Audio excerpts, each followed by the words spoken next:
Guys कैसे हैं आप लोग। उम्मीद करता हूँ सब बढ़िया होंगे।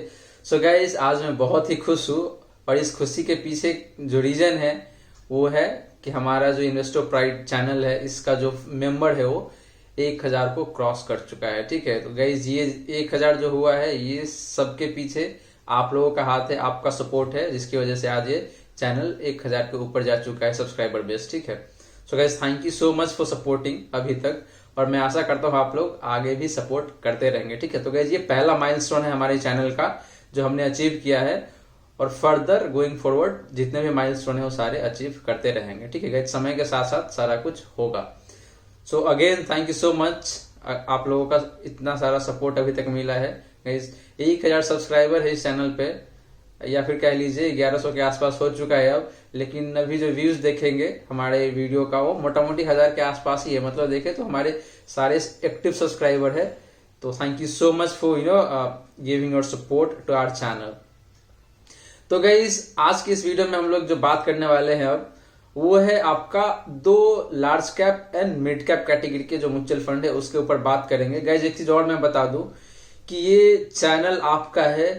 आप अगर मुझे बोलेंगे कि इस स्टॉक के बारे में बात करना है या फिर उस स्टॉक के बारे में बात करना है या फिर किसी एक पर्टिकुलर म्यूचुअल फंड को पकड़ के उस पर वीडियो बनाना है, आप बताएंगे और मैं वीडियो बनाऊंगा आपके लिए। ठीक है, तो गाइस ये चैनल आपका है, आपके हिसाब से चलेगा यहाँ पे चीजें। ठीक है, तो आप हमेशा मतलब फ्री है कुछ भी कमेंट करने के लिए, और उसके अकॉर्डिंग फिर हो सकता है थोड़ा बहुत टाइम लग जाए कि अगर आपने बोला है कि पर्टिकुलर म्यूचुअल फंड में वीडियो बनाना है तो हो सकता है आजकल में ना हो, 2 दिन बाद हो, 1 हफ्ते बाद हो, लेकिन बनेगा जरूर। ठीक है, तो मैं इतना आश्वासन देना चाहता हूँ आपको कि आप जो भी बोलेंगे उसको सुनवाई किया जाएगा इस चैनल पे। ठीक है, सो ठीक है, तो गाइस जैसे मैंने बताया कि आज हम लोग बात करेंगे 2 म्यूचुअल फंड के ऊपर, large cap and mid cap category के हैं, दोनों को कंपेयर करेंगे। ठीक है, एंड देखेंगे कि दोनों में से बेस्ट कौन सा है आपके लिए। ठीक है, तो गाइस वीडियो में आगे बढ़ने से पहले अगर आप चैनल पे नए हैं तो प्लीज चैनल सब्सक्राइब कर लीजिए ऐसे इंटरेस्टिंग वीडियोस के लिए, और गाइस हाँ नोटिफिकेशन बेल ऑन कर लीजिए ताकि आपको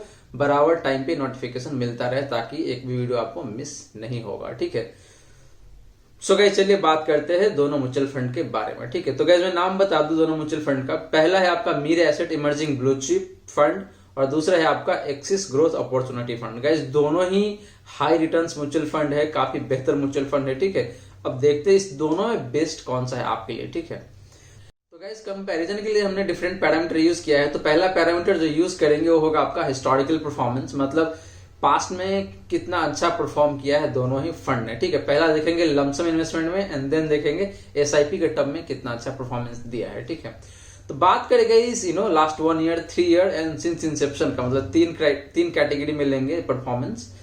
तो Mirae asset emerging blue chip की बात करेंगे तो लास्ट 1 ईयर में 49.26% का रिटर्न दिया हुआ है। वहीं आपका एक्सिस ग्रोथ अपॉर्चुनिटी जो है वो 56.26% का रिटर्न दिया हुआ है। गाइस मैं बता दूं कि ये जो हम लोग जो भी रिटर्न या डेटा की बात कर रहे हैं ये आपका 24 नवंबर 2021 का डेटा है। तो अगर आप एज ऑन डेट कंपेयर करेंगे तो हो सकता है थोड़ा बहुत नीचे ऊपर हो सकता है, तो ये चीज आप ध्यान में रखें। तो एक्सिस ग्रोथ अपॉर्चुनिटी फंड आपका 56.26% दे रहा है रिटर्न। वहीं कैटेगरी एवरेज की बात करेंगे तो 48.69%। ठीक है, तो लास्ट 1 ईयर में देखें तो एक्सिस ग्रोथ अपॉर्चुनिटी फंड है वो आपका Mirae asset emerging blue chip को बीट कर रहा है। ठीक है, मतलब मोटा मोटी आप कह लीजिए 5-6% एक्स्ट्रा रिटर्न आ रहा है यहाँ पे। वहीं गाइस लास्ट 3 ईयर की बात करें तो लास्ट 3 ईयर में अगेन मीरे एसेट जो है आपका 27.86% का रिटर्न दे रहा है।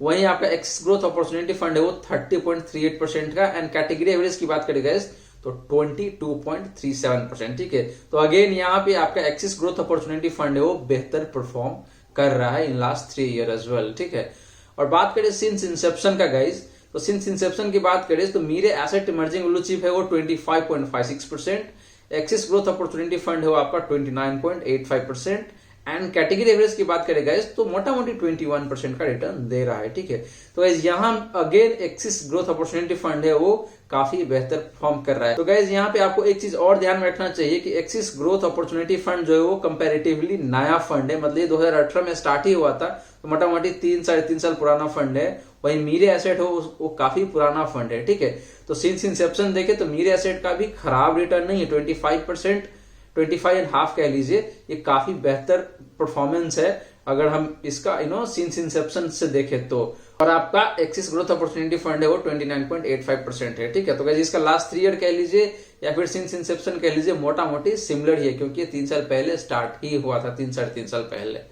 तो गाइज यहाँ प्योरली नंबर पे जाए तो एक्सिस ग्रोथ अपॉर्चुनिटी फंड काफी बेहतर दिख रहा है, क्योंकि लास्ट 1 ईयर में भी, 3 ईयर में भी और सिंस इंसेप्शन में भी Mirae asset emerging blue chip fund को बीट कर रहा है। बट अगेन गाइज मैं रिपीट कर रहा हूं कि आपको ये ध्यान में रखना है कि ये जो एक्सिस ग्रोथ अपॉर्चुनिटी फंड है ये कंपेरेटिवली नया फंड है अगर आप मीरे एसेट से कंपेयर करते हैं तो, ठीक है। तो गाइज ये रही बात आपका हिस्टोरिकल परफॉर्मेंस, यानी कि लमसम जो इन्वेस्टमेंट हुआ है उसका रिटर्न की बात हमने किया। अब बात करते हैं गाइज एसआईपी कि अगर किसी ने एसआईपी स्टार्ट किया था तो उसको लास्ट 1 ईयर, लास्ट 2 ईयर और लास्ट 3 ईयर में कितना अच्छा रिटर्न मिला है, ठीक है। तो गाइस जैसे मैंने बताया कि ये जो रिटर्न्स है ये डेटा आपका 24 नवंबर वाला डेटा है, तो ये चीज आप ध्यान में रखिए। तो गाइस एसआईपी रिटर्न की बात करें तो Mirae asset emerging blue chip ने लास्ट 1 ईयर में 41.6% का रिटर्न दिया हुआ है। वहीं एक्सिस ग्रोथ अपॉर्चुनिटी फंड ने 53.74 नियरली 54% का रिटर्न दिया हुआ है। वहीं लास्ट 2 ईयर की बात करें गाइस तो लास्ट 2 ईयर में मीरे एसेट ने आपका 49.15% and axis growth opportunity fund ने 52.52%, ठीक है। एंड लास्ट 3 ईयर की बात करें गाइस तो लास्ट 3 ईयर में मीरे एसेट ने आपको 37.16% and axis growth fund has delivered 40.37% returns. Guys ये सारे एनुअलाइज रिटर्न्स है, जो CAGR होता है या फिर उसको आप कह लीजिए XIRR जो होता है, वो रिटर्न्स की बात कर रहे हैं हम लोग। तो गाइस अगेन यहाँ पे आपका एक्सिस ग्रोथ अपॉर्चुनिटी फंड है वो काफी बेहतर परफॉर्म कर रहा है। वो लास्ट 1 ईयर में भी, लास्ट 2 ईयर में भी और लास्ट 3 ईयर में भी एसआईपी का रिटर्न को भी देखते हैं तो, ठीक है। तो गाइस अगर हम रिटर्न्स की बात करें purely in term of data देखें तो आपका जो एक्सिस ग्रोथ अपॉर्चुनिटी फंड है वो लमसम में भी एज वेल एज आपका एसआईपी रिटर्न है, दोनों में बेहतर परफॉर्म कर रहा है if you compare with Meere asset emerging blue chip fund, ठीक है। तो गाइस ये रही बात आपका परफॉर्मेंस का। अब बात करते हैं गाइस कि जो मीरे एसेट या फिर एक्सिस ग्रोथ अपॉर्चुनिटी फंड है इसका एसेट अंडर मैनेजमेंट कितना है, ठीक है। तो गाइस मीरे एसेट की बात करें तो Mirae asset emerging blue chip fund का जो एसेट अंडर मैनेजमेंट है वो आपका 21,634.68 करोड़ है। वहीं एक्सिस ग्रोथ अपॉर्चुनिटी फंड का एसेट अंडर मैनेजमेंट की बात करें गाइस तो ये अराउंड 5,000 करोड़ का है, ठीक है। गाइस जनरली होता क्या है कि एसेट अंडर मैनेजमेंट जिस फंड का जितना कम होता है उतना ही बेहतर माना जाता है, क्योंकि ऐसा मानना है कि जिस फंड का एसेट अंडर मैनेजमेंट जितना कम होता है उसका हेडरूम, मतलब उसका बढ़ने का जो हेडरूम है वो उतना ही ज्यादा होता है। इसीलिए जिस फंड का एसेट अंडर मैनेजमेंट जितना कम हो वो फंड उतना बेहतर होता है, ठीक है। बस यहाँ पे देखिए तो आपका एक्सिस ग्रोथ अपॉर्चुनिटी फंड है, इसका एसेट अंडर मैनेजमेंट सिर्फ 5,000 करोड़ है। वहीं मीरे एसेट का बात करें तो गाइस ये 21,500 करोड़ से भी ऊपर है, ठीक है। तो in term of asset under management आपका एक्सिस ग्रोथ अपॉर्चुनिटी फंड है वो काफी बेहतर दिख रहा है। तो अब बात करते हैं गाइस एक्सपेंस रेशियो का। गाइस अगर आप चैनल पे नए हैं, आपको पता नहीं है कि एक्सपेंस रेशियो क्या होता है, तो मैं बता दूं। तो गाइस अगर आप पर्टिकुलर म्यूचुअल फंड में इन्वेस्ट करते हैं तो म्यूचुअल फंड आपसे कुछ पैसे चार्ज करती है म्यूचुअल फंड को मैनेज करने के लिए। आप जो पैसे इन्वेस्ट करते हैं उस पैसे को मैनेज करने के लिए, ठीक है। तो जो पैसे चार्ज किया जाता है वही होता है आपका एक्सपेंस रेशियो। और ये एक्सपेंस रेशियो जितना कम होता है एक इन्वेस्टर के लिए उतना ही बेहतर होता है, क्योंकि एक्सपेंस रेशियो कम होगा तो उस हिसाब से देखे तो रिटर्न थोड़ा एक्स्ट्रा मिलता है इन्वेस्टर को, ठीक है। तो जिस फंड का एक्सपेंस रेशियो जितना कम होगा वो फंड उतना बेहतर होता है एक इन्वेस्टर के लिए, तो ये आप ध्यान में रखेंगे। तो बात करेगा एक्सपेंस रेशियो का तो आपका जो Mirae asset emerging blue chip fund है इसका 0.68% है, एक्सिस ग्रोथ अपॉर्चुनिटी फंड है उसका 0.5 एंड कैटेगरी एवरेज जो है गाइस वो है आपका 1%, ठीक है। तो गाइस दोनों ही फंड कैटेगरी एवरेज से लगभग आधे के एक्सपेंस रेशियो पे मिल रहा है, but Axis growth opportunity fund है वो इवन मतलब जो आपका Mirae asset emerging blue chip fund है उससे भी कम चार्ज कर रही है, ठीक है। तो guys in term of expense ratio देखे तो एक्सिस ग्रोथ अपॉर्चुनिटी फंड काफी बेहतर दिख रहा है यहाँ पे। तो गाइस बात रहा है आपका एक्सपेंस रेशियो का। अब बात करते हैं गाइस पोर्टफोलियो एलोकेशन का। तो guys portfolio allocation again and again मैं बता ही रहा हूं, अगर आपको नहीं पता है तो मैं बता दूं कि पोर्टफोलियो एलोकेशन होता क्या है। कि सपोज मान लीजिए आपके पास 1,000 रुपए है और उसको आपको इन्वेस्ट करना है, तो आप इक्विटी में इन्वेस्ट करेंगे, डेट में इन्वेस्ट करेंगे, गोल्ड में इन्वेस्ट करेंगे, करेंसी में इन्वेस्ट करेंगे, क्रिप्टो करेंसी में इन्वेस्ट करेंगे, ठीक है। तो डिफरेंट एसेट क्लास में आप अपने कैपिटल को जो अलोकेट करते हैं वही होता है आपका पोर्टफोलियो अलोकेशन, ठीक है। तो गाइज यहाँ पे हम लोग बेसिकली 3 टर्म में देखेंगे, equity, debt and other and then देखेंगे कि इक्विटी में फर्दर, मतलब इक्विटी को फर्दर डीप डाइव करके देखेंगे, then large cap, mid cap, small cap या फिर अदर में देखेंगे कि फॉरेन सिक्योरिटीज वगैरह में भी इन्वेस्टमेंट हो रहा है या नहीं हो रहा है। तो ऐसे हम लोग डिस्कस करेंगे। तो गाइस बात करें मेरे asset emerging blue chip fund का, तो यहाँ पे आप देखेंगे कि इक्विटी में ये मोटा मोटी 99.6% इन्वेस्ट कर रहा है, मतलब देखे तो ऑलमोस्ट 100% इक्विटी में ही जा रहा है। वहीं एक्सिस ग्रोथ अपॉर्चुनिटी की बात करें तो यहाँ भी 98.48% है वो इक्विटी में जा रहा है। तो काफी हद तक मतलब देखा जाए तो ऑलमोस्ट 100% है, दोनों ही फंड इक्विटी में इन्वेस्ट कर रहा है। एक्सिस अपॉर्चुनिटी फंड थोड़ा सा मोटा मोटी 1% कम इन्वेस्ट कर रहा है। वहीं डेट की बात करें तो दोनों फंड डेट में 0% इन्वेस्ट कर रहा है। अदर में बात करें तो अदर में आपका जो Mir asset emerging blue chip fund है वो आपका 0.39% and axis growth opportunity fund है वो आपका 1.52%। ठीक है, तो guys in term of portfolio allocation की बात करें एसेट क्लास वाइज तो कोई अंतर मुझे नहीं दिख रहा है। मार्जिनल सा अंतर है आपका एक्सिस ग्रोथ अपॉर्चुनिटी फंड जो कि इक्विटी में नियरली 1% कम इन्वेस्ट कर रहा है। ठीक है, अब गाइस इक्विटी को फर्दर डीप डाइव करके देखे तो इक्विटी का मतलब लार्ज कैप में कितना है, mid small and foreign equity वगैरह में कितना है। ठीक है, तो गाइस बात करें लार्ज कैप का तो मेरे एसेट आपका 42.64% इन्वेस्ट कर रहा है। वहीं axis growth opportunity fund 9.9% large cap में इन्वेस्ट कर रहा है। तो गाइस बात करें मिड कैप का तो मिड कैप में आपका जो मेरे एसेट है वो 28.05% and axis growth opportunity fund है वो आपका 30.29% इन्वेस्ट कर रहा है। वहीं स्मॉल कैप की बात करें तो मेरे एसेट जो है आपका 9.68% and axis growth opportunity fund है वो आपका 22.41%। ठीक है, एंड बात करें अदर में तो गाइस अदर में बात करें तो जो मेरे एसेट है वो 19.25। अदर में गाइस बेसिकली होता क्या है कि जो आईपीओ वाले स्टॉक्स वगैरह होता है वैसे कवर होता है। ठीक है, तो अदर में जो मेरे एसेट है वो 19.25% and guys axis growth opportunity fund है जो 35.88% इन्वेस्ट कर रहा है अदर में। ठीक है, सो गाइस अदर में अगर यहाँ पे देखें तो 23.27% जो है वो फॉरेन स्टॉक इंक्लूडेड है, मतलब एक्सिस ग्रोथ अपॉर्चुनिटी फंड है वो बेसिकली फॉरेन स्टॉक में भी इन्वेस्ट कर रहा है, स्पेशली जो नैस्डैक वाले यूएस के जो ब्लू चिप स्टॉक्स है वहां पे इन्वेस्ट कर रहा है मोटा मोटी 23.27%। ठीक है, तो गाइस ये रहा बात आपका पोर्टफोलियो एलोकेशन का। तो यहाँ पे देखें तो इक्विटी, डेट और अदर के हिसाब से तो हम कुछ कह नहीं सकते कि दोनों में कौन सा बेटर है, but in term of large cap, mid cap और स्मॉल कैप की बात करें गाइस तो यहाँ पे अगर आप देखेंगे तो जो एक्सिस ग्रोथ अपॉर्चुनिटी फंड है वो mid cap and small cap पे ज्यादा फोकस है, मतलब इसका अलोकेशन ज्यादा उधर जा रहा है अगर आप कंपेयर करेंगे लार्ज कैप से। ठीक है, वहीं आपका मेरे एसेट जो है वो लार्ज कैप में ज्यादा इन्वेस्ट कर रहा है। ठीक है, बट गाइज एक चीज और आपको ध्यान में देना चाहिए कि जो फॉरेन का स्टॉक है यहाँ पे यूएस वाले उसमें मोटा मोटी 23% इन्वेस्ट कर रहा है एक्सिस ग्रोथ अपॉर्चुनिटी फंड, वो सारे ब्लू चिप स्टॉक्स है वहां के। ठीक है, भले ही यहाँ पे आपको लार्ज कैप में नहीं दिख रहा होगा लेकिन वहां पे सारे लार्ज कैप में ही आता है। ठीक है, इस एंगल से अगर देखेंगे गाइस तो यहाँ पे एक्सिस ग्रोथ अपॉर्चुनिटी फंड मुझे ज्यादा अच्छा लग रहा है। हो सकता है आप मेरे ओपिनियन से डिफर करेंगे यहाँ पे। अगर आप इंडिया स्पेसिफिक देखेंगे फिर आपको लगेगा कि नहीं मेरे asset emerging blue chip fund है वो काफी बेहतर दिख रहा है, क्योंकि ये लार्ज कैप में 42%, मोटा मोटी 43% इन्वेस्ट कर रहा है। बट गाइज अगर यूएस वाले स्टॉक को भी अगर इंक्लूड कर देते हैं तो 23+9 जो है मोटा मोटी 35% के आसपास में ये भी इन्वेस्ट कर रहा है अगर लार्ज कैप की बात करें तो। ठीक है, तो इस हिसाब से देखेगा तो मुझे एक्सिस ग्रोथ अपॉर्चुनिटी फंड यहाँ पे ज्यादा बेहतर दिख रहा है। आप बिल्कुल डिफर कर सकते हैं और अगर आप डिफर कर रहे हैं तो आप प्लीज कमेंट में बताइए कि आप किस बेसिस पे डिफर कर रहे हैं। ठीक है, तो गाइस ये रही बात आपका पोर्टफोलियो एलोकेशन का। अब बात करते हैं गाइस पोर्टफोलियो कॉन्सेंट्रेशन का। ठीक है गाइस, कॉन्सेंट्रेशन रिस्क बहुत ही बड़ा रिस्क होता है, तो ये भी आपको हमेशा ध्यान में रखना है। ठीक है, तो यहाँ पे गाइस हम लोग बेसिकली 3 क्राइटेरिया के बेसिस पे देखेंगे कॉन्सेंट्रेशन कितना है। ठीक है, पहला होगा top 10 stocks, top 5 stocks and then देखेंगे टॉप 3 सेक्टर्स का। ठीक है, तो गाइस मेरे एसेट इमर्जिंग ब्लू चिप की बात करें गाइस तो यहाँ पे टोटल नंबर ऑफ स्टॉक्स जो है इसमें 66 है, एक्सिस ग्रोथ अपॉर्चुनिटी फंड में 71 है एंड गाइस अगर इस कैटेगरी के जो बाकी म्यूचुअल फंड है, अगर एवरेज म्यूचुअल फंड की बात करें तो वहां पे जो एवरेज नंबर ऑफ स्टॉक्स जो आता है वो 56 आता है। ठीक है, तो दोनों ही फंड अपने कैटेगरी एवरेज से ज्यादा स्टॉक्स, नंबर ऑफ स्टॉक्स ज्यादा रखे हैं अपने पोर्टफोलियो में। अब बात करें गाइस टॉप 10 स्टॉक्स में कॉन्सेंट्रेशन कितना है। ठीक है, तो मेरे एसेट इमर्जिंग ब्लू चिप की बात करें तो गाइस टॉप 10 में 37.74% का कॉन्सेंट्रेशन है।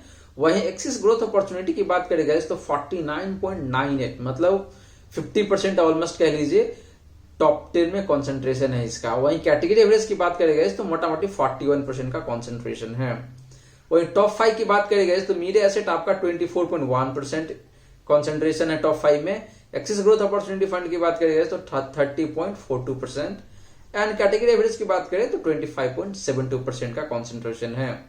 तो गाइस टॉप 3 सेक्टर में जब कंसेंट्रेशन की बात करें तो Mirae asset emerging blue chip है वो 39.1% है कॉन्सेंट्रेशन। वहीं एक्सिस ग्रोथ अपॉर्चुनिटी की बात करें तो यहाँ पे 59.65 मोटा मोटी 60% का कॉन्सेंट्रेशन है।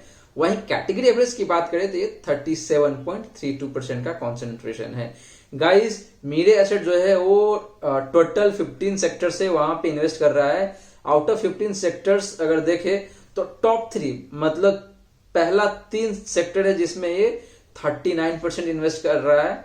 एंड वहीं एक्सिस ग्रोथ अपॉर्चुनिटी की बात करेगा तो ये 12 सेक्टर में इन्वेस्ट किया हुआ है। 12 में से टॉप 3 सेक्टर है जहां पे ये मोटा मोटी 60% इन्वेस्ट कर रहा है। ठीक है, तो गाइस कंसंट्रेशन रिस्क की बेसिस पे अगर देखिए तो गाइस मुझे यहाँ पे Mirae asset emerging blue chip fund ज्यादा बेहतर दिख रहा है, क्योंकि यहाँ पे देखेंगे तो कंसंट्रेशन बहुत ज्यादा नहीं है अगर आप कंपेयर करेंगे एक्सिस ग्रोथ अपॉर्चुनिटी फंड से। ठीक है गाइस, इसका रिस्क होता क्या है बेसिकली कि अगर मान लीजिए टॉप 10 स्टॉक्स में मोटा मोटी 50% है और वही टॉप 10 स्टॉक्स अगर अंडर परफॉर्म करने लगा तो आपका जो पोर्टफोलियो है या कह लीजिए आपका जो म्यूचुअल फंड है वो अंडर परफॉर्म ही करेगा, इवन दो कि जो ब्रॉडर मार्केट हो काफी बेहतर तरीके से परफॉर्म कर रहा है। ठीक है, तो इसीलिए यहाँ पे मेरे हिसाब से आपका Mirae asset emerging blue chip fund काफी बेहतर दिख रहा है, क्योंकि यहाँ कंसंट्रेशन कम है अगर आप कंपेयर करेंगे एक्सिस ग्रोथ अपॉर्चुनिटी फंड से। ठीक है, वो चाहे टॉप 10 स्टॉक्स में हो, टॉप 5 में हो या फिर टॉप 3 सेक्टर की बात कर लीजिए। ठीक है, तो ये रहा गाइस आपका पोर्टफोलियो कॉन्सेंट्रेशन। गाइस बात करते हैं पोर्टफोलियो ओवरलैपिंग का। ठीक है, तो गाइस पोर्टफोलियो ओवरलैपिंग होता क्या है, अगर आप नए हैं चैनल पे तो मैं बता दूं कि ये दो म्यूचुअल फंड को देखा जाता है कि दोनों म्यूचुअल फंड में कॉमन स्टॉक्स कितना है, मतलब ओवरलैप कितना कर रहा है दोनों ही म्यूचुअल फंड। ठीक है, तो अगर आप मानिए कि दोनों ओवरलैप कर रहा है तो फिर दोनों ही चूज करने का तो मतलब ही नहीं बनता, दोनों में से किसी एक को चूज करना है। और यहाँ पे वैसे भी हम दोनों में से जो बेस्ट है वही देखेंगे, तो इस दोनों में इन्वेस्ट करने का तो मतलब ही नहीं है। तो बात करेंगे इस पोर्टफोलियो ओवरलैपिंग का, तो यहाँ पे आपको दिख रहा होगा यहाँ पे टॉप 10 स्टॉक्स है दोनों ही फंड का, मीरे एसेट का भी और एक्सिस ग्रोथ अपॉर्चुनिटी फंड का भी। ठीक है, तो इस दोनों ही जो फंड है एटलीस्ट जो टॉप 10 स्टॉक से बिल्कुल ही डिफर कर रहा है, मतलब मैच नहीं करेगा आपको। अगर आप बात करें पहला स्टॉक जो है आपका आईसीआईसीआई बैंक, वही एक्सिस ग्रोथ अपॉर्चुनिटी की बात करें तो टाटा इलेक्सी है, फिर यहाँ पे सेकंड में देखें तो एचडीएफसी बैंक है, फिर उधर पीआई इंडस्ट्री है। ठीक है, तो इस तरीके से आप देखेंगे बिल्कुल ही अलग दिखेगा टॉप 10 स्टॉक्स है जो एटलीस्ट। गाइज रीजन इसके पीछे ये है कि जो एक्सिस ग्रोथ अपॉर्चुनिटी फंड है बेसिकली आपका जो mid cap and small cap है, इंडियन सिनेरियो की बात मैं कर रहा हूं, इंडिया स्पेसिफिक, तो वहां पे ये मिड कैप और स्मॉल कैप में ज्यादा फोकस किया हुआ है। वहीं Mirae asset emerging blue chip fund है, इसका लार्ज कैप में 40% जो ऊपर का इन्वेस्टमेंट है। ठीक है, तो इसीलिए मीरे एसेट में आपको दिख रहा होगा कि मोटा मोटी सारे ही लार्ज कैप वाले स्टॉक्स है और कुछ मिड कैप भी दिखेंगे आपको। वहीं एक्सिस ग्रोथ अपॉर्चुनिटी फंड में आपको मिड कैप ज्यादा दिख रहा होगा और एक आध आपको लार्ज कैप स्टॉक्स दिख रहा होगा, जैसे बजाज फाइनेंस है। ठीक है, तो इसीलिए दोनों ही फंड बिल्कुल अलग है, तो यहाँ पे ओवरलैपिंग हो ही नहीं रहा है। ठीक है, तो इस हिसाब से भी देखें तो ठीक है, मतलब दोनों ही फंड ठीक है। यहाँ पे हम ये नहीं कह सकते कि कौन सा बेहतर है करके। ठीक है, दोनों ही अपनी जगह पे सही है। अब बात करते हैं रिस्क ऑफ द फंड, मतलब दोनों ही फंड कितना रिस्की है आपके लिए। ठीक है, तो बात करेगा इस स्टैंडर्ड डेविएशन का, तो जो Mirae asset emerging blue chip fund है वहां पे 21.39% का स्टैंडर्ड डेविएशन है। गाइस स्टैंडर्ड डेविएशन होता है क्या, मैं बता दूं कि अगर मान लीजिए जैसे हमने बात किया कि Mirae asset emerging blue chip fund का स्टैंडर्ड डेविएशन 21.39% है। ठीक है, तो जो इसका जो रिटर्न्स है पोर्टफोलियो का या फिर कह लीजिए म्यूचुअल फंड का जो रिटर्न है वो 21.39% से फ्लक्चुएट करेगा। ठीक है, मान लीजिए मार्केट का जो एवरेज रिटर्न है वो 30% है, तो इस मतलब जो Mirae asset emerging blue chip fund है इस फंड का जो रिटर्न है 31.39% से नीचे भी जा सकता है और ऊपर भी जा सकता है। तो बेसिकली यही होता है आपका स्टैंडर्ड डेविएशन। तो मीरे एसेट का हमने बात किया 21.39% है। वहीं एक्सिस ग्रोथ अपॉर्चुनिटी की बात करेंगे तो 18.63% है एंड कैटेगरी एवरेज देखें तो 18.46% है। ठीक है, वैसे स्टैंडर्ड डेविएशन बोलता है कि जितना कम होता है उतना बेहतर होता है, क्योंकि आपका जो म्यूचुअल फंड है या फिर आपका जो पोर्टफोलियो है उस पोर्टफोलियो का रिटर्न स्टेबल होता है, बहुत ज्यादा वोलेटाइल नहीं होता है। तो इसीलिए वोलेटाइल नहीं होगा तो आपको टेंशन भी नहीं होगा, स्टेबल रहता है तो आदमी टेंशन फ्री रहता है। तो इसीलिए कहते हैं कि वैसे फंड में इन्वेस्ट करें जिसका स्टैंडर्ड डिविएशन कम हो, ठीक है।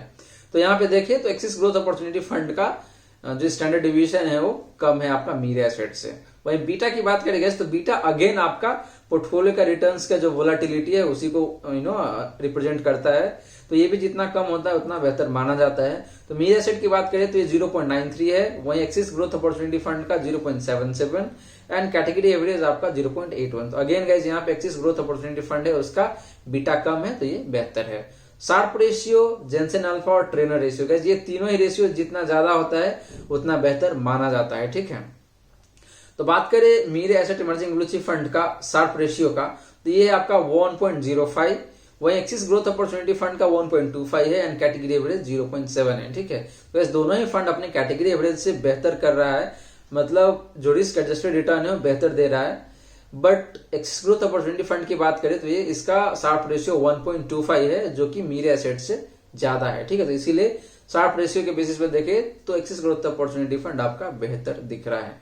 वहीं जेनसेन अल्फा की बात करें गाइस तो जेनसेन अल्फा यहाँ पे देखें तो Mirae asset emerging blue chip fund का 5.53 है, एक्सिस ग्रोथ अपॉर्चुनिटी का 9.17 एंड कैटेगरी एवरेज गाइस 1.92 है, ठीक है। तो इस कैटेगरी एवरेज तो बहुत ही कम है, दोनों ही फंड अपने कैटेगरी एवरेज से काफी बेहतर परफॉर्म कर रहा है। जेनसेन अल्फा बेसिकली होता क्या है गाइस कि अगर मान लीजिए मीरे एसेट अगर किसी एक पर्टिकुलर इंडेक्स को ट्रैक करता है, मान लेता हूं मैं निफ्टी 50 को ट्रैक कर रहा है, तो निफ्टी 50 अगर 20% का रिटर्न दे रहा है तो अगर किसी भी फंड का, जैसे यहाँ पे मीरे एसेट की बात कर ले, मीरे एसेट का अगर जेनसेन अल्फा 5.53 है, इसका मतलब ये हो गया कि अपने जो इंडेक्स है जिसको ट्रैक कर रहा है, और हमने बात किया कि निफ्टी 50 20% का रिटर्न दे रहा है, तो 20% का रिटर्न दे रहा है, इसका मतलब ये है कि Mirae asset emerging blue chip fund आपका 25.5% का रिटर्न दे रहा है, मतलब 5.5% एक्स्ट्रा रिटर्न दे रहा है क्योंकि इसका जेनसेन अल्फा 5.5 का है, ठीक है। वहीं एक्सिस ग्रोथ अपॉर्चुनिटी की बात करेंगे तो 9.17 है, मतलब अपने बेंचमार्क से ये 9% एक्स्ट्रा रिटर्न दे रहा है, ठीक है। तो गैस यहाँ दोनों ही फंड को कंपेयर करें तो आपका एक्सिस ग्रोथ अपॉर्चुनिटी फंड काफी बेहतर दिख रहा है क्योंकि अपने बेंचमार्क से 9% एक्स्ट्रा रिटर्न देता है।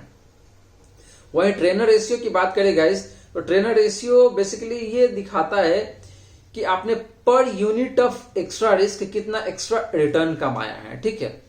तो अगर यहाँ पे देखें तो मीरे एसेट का जो ट्रेनर रेशियो है वो आपका 0.23 है, एक्सिस ग्रोथ अपॉर्चुनिटी फंड का 0.3 है एंड कैटेगरी एवरेज आपका 0.16 है, ठीक है। तो ट्रेनर रेशियो भी जितना ज्यादा होता है उतना बेहतर होता है। तो गाइस यहाँ पे एक्सिस ग्रोथ अपॉर्चुनिटी फंड है, इसका ट्रेनर रेशियो 0.3 है जो कि मीरे एसेट से ज्यादा है। तो यहाँ again on the basis of trainer ratio आपका एक्सिस ग्रोथ अपॉर्चुनिटी फंड है वो बेहतर दिख रहा है, ठीक है। तो guys in term of risk ratio, सारे रिस्क रेशियो को कंपेयर करेंगे तो आपको दिखेगा कि एक्सिस ग्रोथ अपॉर्चुनिटी फंड है वो सब में बेहतर परफॉर्म कर रहा है, ठीक है। तो on the basis of risk ratio guys again आपका एक्सिस ग्रोथ अपॉर्चुनिटी फंड है काफी बेहतर दिख रहा है, ठीक है। तो गाइस अगर यहाँ पे हम कंक्लूड करने की कोशिश करें तो गाइस हमने देखा कि historical performance both in term of lump sum investment and systematic investment plan, आपका जो एक्सिस ग्रोथ अपॉर्चुनिटी फंड है काफी बेहतर परफॉर्म कर रहा था। Then again asset under management and expense ratio में भी देखा हमने कि एक्सेस ग्रोथ अपॉर्चुनिटी फंड काफी बेहतर परफॉर्म कर रहा था। एंड पोर्टफोलियो एलोकेशन के केस में गाइस हम कुछ बता नहीं पाए क्योंकि दोनों ही सिमिलर सा दिख रहा था, लेकिन हाँ अगर लार्ज कैप, मिड कैप और स्मॉल कैप के हिसाब से देखे तो अगेन क्योंकि एक्सेस ग्रोथ अपॉर्चुनिटी फंड आपका फॉरेन स्टॉक में भी इन्वेस्ट कर रहा था तो आपको वहां भी एक एक्सपोजर मिल जाएगा, तो ये आपके पास एक एडेड एडवांटेज हो जाता है, ठीक है। तो इसीलिए मेरे according on the basis of portfolio allocation भी अगर देखें तो एक्सिस ग्रोथ अपॉर्चुनिटी फंड मुझे बेहतर लगा था। गाइस मैं अगेन रिपीट कर रहा हूं, आप हो सकता है डिफर कर सकते हैं, ठीक है। अगर आप डिफर कर रहे हैं तो प्लीज कमेंट में बताइए और अपना रीजन भी बताइए, ठीक है। तो ये रहा। And then guys portfolio concentration के बेसिस पे हमने देखा कि Mirae asset emerging blue chip fund काफी बेहतर दिख रहा था क्योंकि इसका कॉन्सेंट्रेशन जो है बहुत ज्यादा नहीं अगर आप कंपेयर करते हैं एक्सिस ग्रोथ अपॉर्चुनिटी फंड से, ठीक है। एंड पोर्टफोलियो ओवरलैपिंग के केस में देखें तो यहाँ पे हम लोग न्यूट्रल है, दोनों ही अपने जगह पे ठीक है। एंड रिस्क रेशियो अगेन हमने बात किया कि आपका एक्सिस ग्रोथ अपॉर्चुनिटी फंड है वो काफी बेहतर दिख रहा था, ठीक है। तो गाइस सारे ही पैरामीटर को अगर हम सम अप या कह लीजिए कंपाइल करें तो ये निकल के आता है कि आपका एक्सिस ग्रोथ अपॉर्चुनिटी फंड है वो काफी बेहतर दिख रहा है, ठीक है। बट गाइस एक चीज और मैं अगेन रिपीट कर दूं कि जो एक्सिस ग्रोथ अपॉर्चुनिटी फंड है ये रिलेटिवली नया फंड है, मोटा मोटी 3-3.5 साल पुराना फंड है। और Mirae asset emerging blue chip fund है वो काफी मतलब देखा जाए तो आपका 8 साल के आसपास का पुराना फंड है, ठीक है। तो आपको ये चीज भी ध्यान में रखना है इन्वेस्ट करते समय। दोनों ही फंड अपने अपने जगह पे अच्छा है, बट यहाँ पे हमने जो डिस्कशन किया और purely on the basis of data देखे तो कंक्लूजन ये निकल के आता है कि आपका एक्सिस ग्रोथ अपॉर्चुनिटी फंड वो काफी बेहतर परफॉर्म कर रहा है अक्रॉस डिफरेंट पैरामीटर जो हमने यूज किया उसके बेसिस पे, ठीक है। तो गाइज मैं आशा करता हूं जो भी मैंने बताने की कोशिश किया है आपको समझ में आया होगा। So thank you so much for watching this video guys. अगर आपके मन में कोई डाउट है, कोई क्वेश्चन है तो आप प्लीज कमेंट में बताइए, मैं रिप्लाई करूंगा आपके क्वेश्चन या क्वेरी को, ठीक है। So guys again thank you so much for watching this video. अगर आपने चैनल को अभी तक सब्सक्राइब नहीं किया है तो प्लीज चैनल सब्सक्राइब कर लीजिए एंड नोटिफिकेशन बेल ऑन कर लीजिए, ठीक है। गाइज मेरे पिछले वीडियो में एक जन ने कमेंट किया था कि पराग पारिक फ्लेक्सी कैप को कंपेयर करने के लिए एक्सिस ग्रोथ अपॉर्चुनिटी फंड से, तो हो सकता है मोस्ट प्रोबेबली नेक्स्ट वीडियो जो होगा आपका एक्सिस ग्रोथ अपॉर्चुनिटी वर्सेस पराग पारिक फ्लेक्सी कैप फंड हो सकता है, ठीक है। तो गाइस रेडी रहिए अगले वीडियो के लिए, तब तक टाटा बाय बाय, मिलते हैं अगले वीडियो में, थैंक यू।